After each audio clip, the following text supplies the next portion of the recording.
Good morning, beautiful people of God. This is Prophetess Rivers with another word, another message. Today, I want to talk to everyone about watching the flight that you catch. I was just thinking about it the other day. Like, say a person is at the airport and they know what flight they're supposed to be on, but they get confused or they might get mixed up in a conversation with someone due to them talking to somebody, and by them talking to that person, they're sparking up a heavy conversation with that person, or they begin to follow this person or ask this person for directions on where to go, and because what the person is saying sounds right, they go that way, or because of the person having a nice outfit on. It doesn't necessarily have to be with actually catching a flight, but that's what came into my heart, that's what came into my spirit, so that's what I'm going to talk about today. And I was thinking about it, sometimes people get confused because of a person having a flattering spirit, so they listen to that person, or because of the way that that person looks. A person might be dressed from head to toe on point, or their suitcases might look good, so they're like, okay, maybe this is the way, or that might be the way.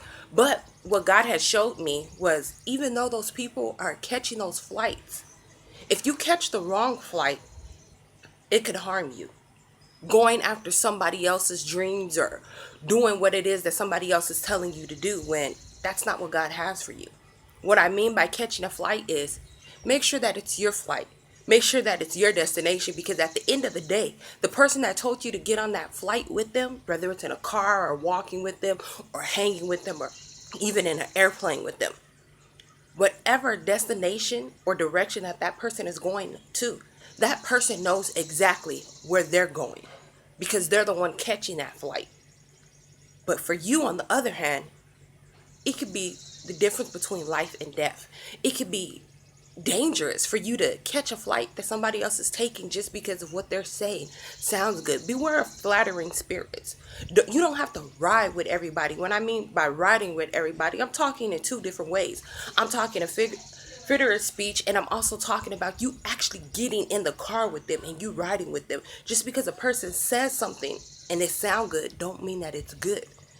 Just because their car is shining, it might not even be their car. It might be a rental. It could be something else. So what I'm telling you is to watch out with those things, because you can get caught up with doing what somebody else is doing, and it's actually not what God has for you.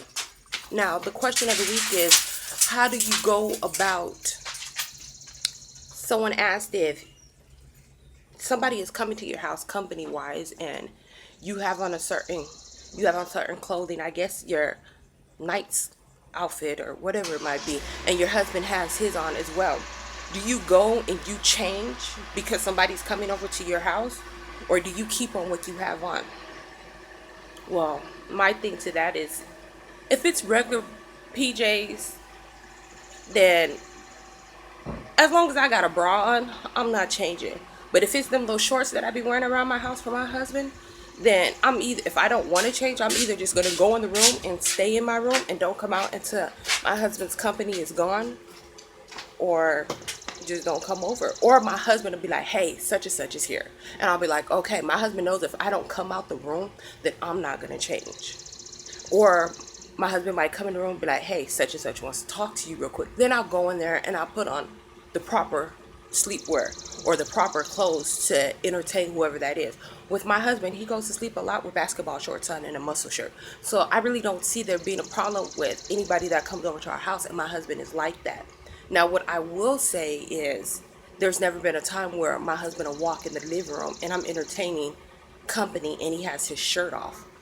That's just something that my husband doesn't do. And I believe that the longer that you're married, the more respect that you guys will have for each other. So, is there correct nightwear for you to wear?